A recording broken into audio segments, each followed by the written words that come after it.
The Ministry of Women Affairs and Poverty Alleviation in Lagos State has called for a multi-sectoral collaboration toward curbing the impact of sexual and gender-based violence (SGBV) in the society. The Commissioner for Women Affairs and Poverty Alleviation, Mrs. Cecilia Dada, represented by Mrs. Adenike Adeniji, made the call at an event to commemorate the year 2023 16 Days of Activism against gender-based violence in Lagos. The event was organized by Center for Integrated Health Programs (CIHP). The program, tagged GBV Sensitization Meeting with Administrators of Secondary Schools, was part of the organization's ongoing Orange the World project. We need the collective effort of government agencies, civil society organizations, community leaders, religious institutions, the private sector, and every individual to make a significant impact.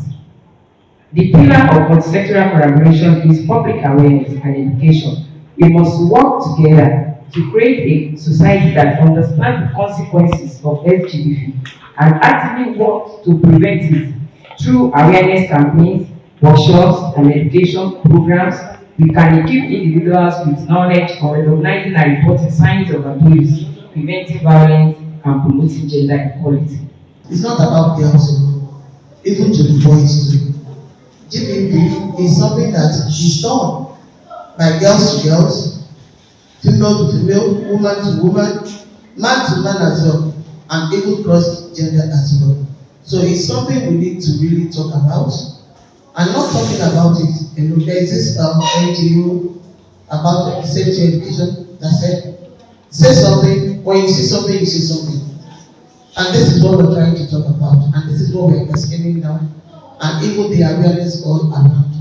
Gender Integration Associate at CIHP, Ms. Aisha Sule, said the program was aimed at building capacity and equipping school administrators with skills needed to curb gender-based violence in schools. She said it was crucial for parents and guardians to recognize the various tactics which perpetrators adopted. So there are a lot of tactics, even from the end of the perpetrators. There's something we call target, test, and attack.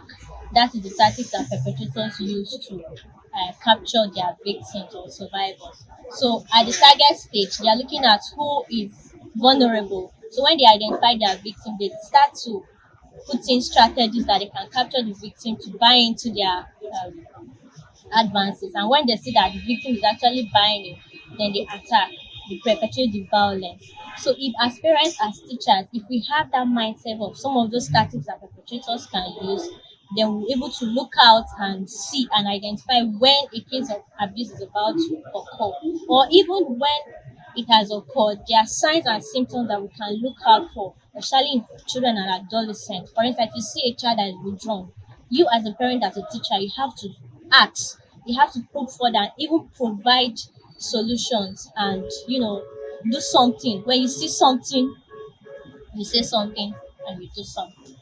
The stakeholders at the event urged school administrators, teachers, and parents to help change the narrative of gender roles.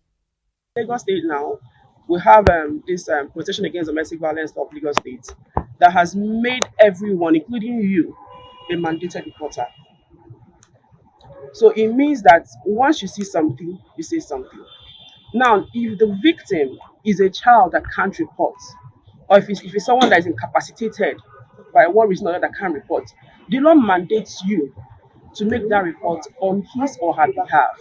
If you notice that something has been done, something wrong, okay, let's say in cases of sexual violence against a child, what you should do is make a report at the police station.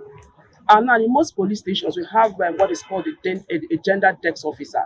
Once you go there, you make a report, they're saying you're an IPO, you be a gender desk officer. Once it has to do with sexual offenses, it is escalated. It's no longer like before where it is hush-hush, where it's trying to settle. Like I said earlier, Lagos State is a pilot state. Once anything is done, once you see something, you say something, you make a report at the police station, they take over. And it is quickly escalated. This program has been one of the things I was expecting for a long time.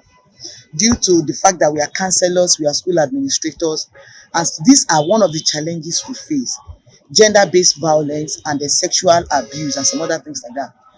And today, I have come to realize the fact that it is not only the females that are being sexualized or traumatized or having a base problem. It cuts across both gender, that is the male and the female. So from this very particular program, I am happy that I'm here as a school administrator. And one of the things I will go back home to do now, with the help of those ministry people that are here, is to organize a seminar for the parents, both at school and at the church level,